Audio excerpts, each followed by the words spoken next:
All right, you should all have a new Google Sheet. So we're going to name this one Volume Calculator.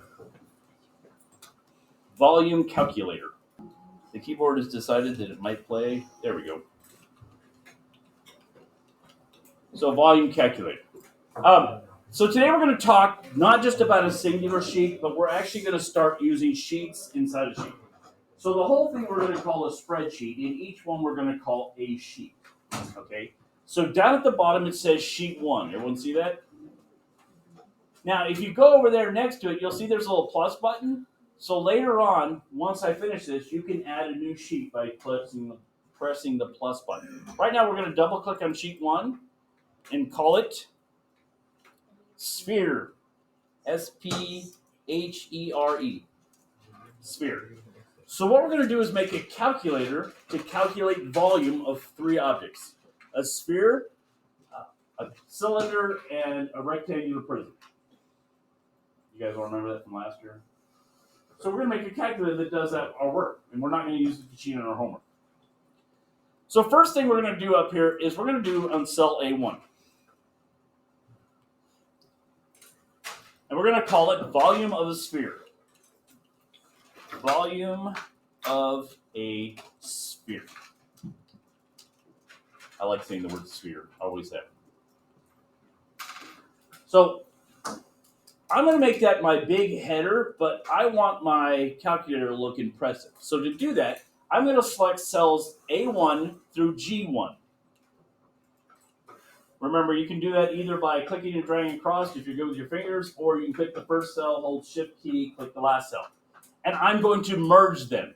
That is this button right up here. It says merge cells. If you merge it, they're now one big cell. Everyone got it?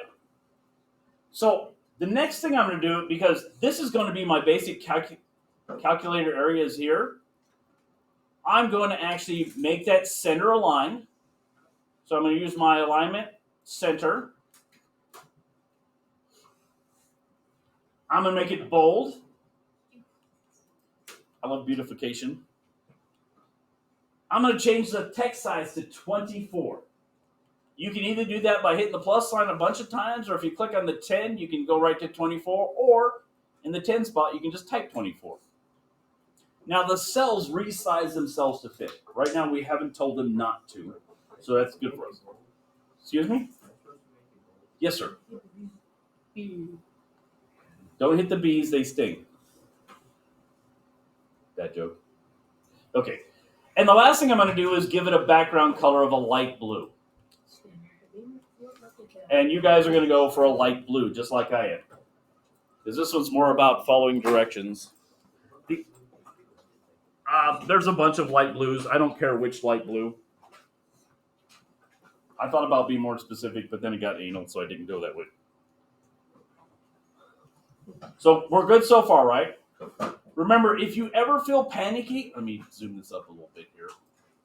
If you ever feel worried about it saving automatically, hit Control S.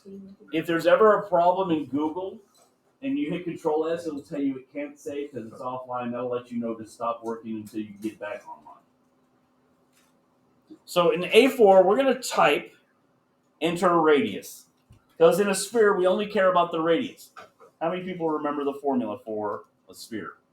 R y equals mx plus b. No. R equal no. Pi squared. It's You're pi close. squared. R equals Pi half R r squared. Okay. Some of you are close. He was the closest, but we'll get there. So we're going to enter radius, and we're going to align that cell to the right. Again, I'm about pretty, so align that cell to right. Down in A6, we're going to type the word volume, colon, and align it to the right.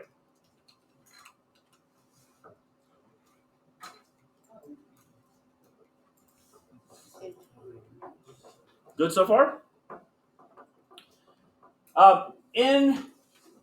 In cell B4, we're going to do a couple things. This is going to be the part where I want people to enter the new stuff.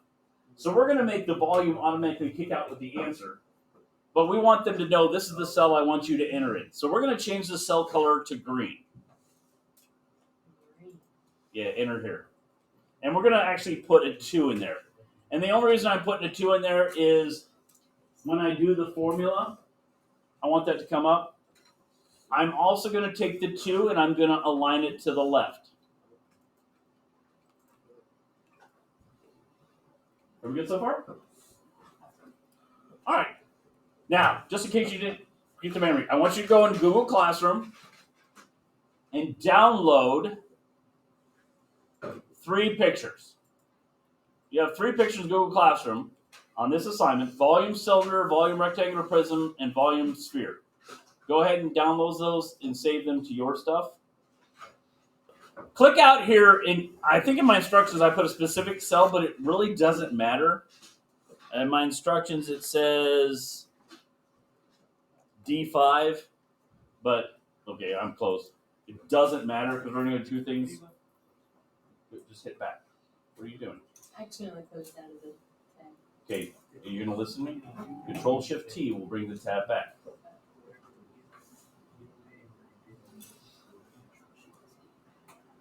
Isn't that cool? Right here, what I want you to do is go up to Insert, Image, and it'll give you 2 options with your image. You can put it in the cell, so let's go ahead and stick it in the cell.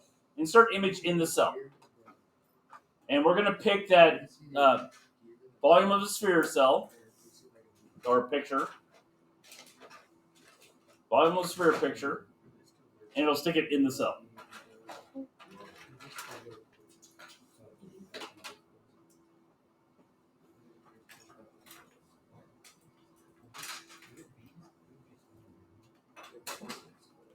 Okay, everyone got it?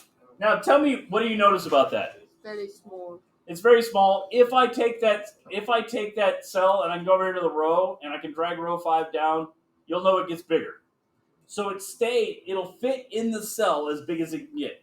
But I'm going to Control Z and Control Z, and I'm going to go back to where I didn't have it. Because what I want to do is stick it in there, but not in the cell. I actually kind of want it to float. There are great times to put it in the cell. Let's say you wanted somebody to enter in a specific place. You could put an arrow pointing to it. So we're going to image over cells.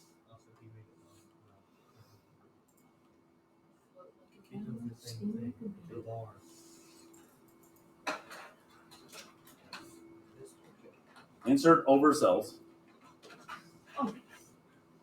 Everyone got it there? And now, if you click on the image, it'll turn with the little lines around it, which means you can do formatting, but you can also just move it around. And I'm going to move it so that it's under that whole heading. And now it's pretty. Isn't that prettier than just a blank spreadsheet? Everyone good? So you don't have to shrink it. Those of you who shrunk it small, don't. Make it big and bold. What does it do when I make this big and bold like this? Does it make my spreadsheet more attractive? Yeah. Let's go in and do the formula. So let's go in and do the formula. To enter a formula, what's the first thing I got to drop in there? Equal. Equal. That tells it I'm going to. So here is the formula. 4 divided by 3. That's where you said 3 divided by 4. 4. What's the division symbol? Slash. The slash. Divided by 3. Times. Remember, it doesn't understand side by side. So times is the asterisk. Now here's a great one. Pi. Here's a great one. It already knows what pi is. If you start typing P, you'll see the first one under it is pi. Every function has parentheses followed by it, right? I told you that before. So pi is a function, but pi is not a function that requires anything in it. So just close the parentheses. And then multiply it by. So shift, it's times. Right now, you should look like this. 4 divided by 3 times pi, which is pi, parentheses, times. And now we've got radius, right? Well, where do I have my radius at? 2. I have it in B4. Very good. All I got to do is click there, right? And now, what do I got to do to the radius? Raise it to a power, right? So to raise something to a power, it is the up caret. The up caret is above 6. The up caret is above the 6. So shift 6 will get you the up caret. And then all I got to do is put 3. Yay! And then hit enter. Enter. 0, 3, 2. Now, honestly, I think all those decimal places are distractive. I'm going to go for 2 decimal places. So remember we talked about decimals. So when you click in here, you can go up here and remove or decrease the decimal places. I'm going to go all the way down to 2 decimal places. Let's follow our standard up here where we've got everything to the left. So we're going to align left. And on this one, I want to make it really obvious what the answer is. I'm going to actually color the cell black. Oh, Black. I'm going dark here. I'm going to color cell black, but I'm going to make the text a light blue. The text a light blue. So I made it black and the text a light blue. Now, if I really got crazy, like I said, I could enter a little arrow. I could enter arrows all the way around the green one saying point here. How does it look right now? Amazing. bueno. So let's find out. Let's find a sphere that's much larger. I'm going to go for a 15, and all I'm going to do is enter it, and it automatically does all the calculations for me. So in the green cell, I can change it to anything I want, and I'll automatically get the volume of the sphere.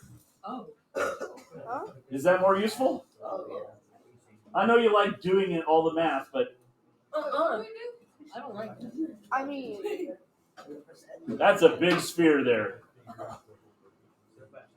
1,000. I got a big sphere. If you go a bunch above 1,000, you get silly. You'd have to stretch the line out. Billy. Cool? Any questions? All right, so the assignment you have will be to create 2 sheets.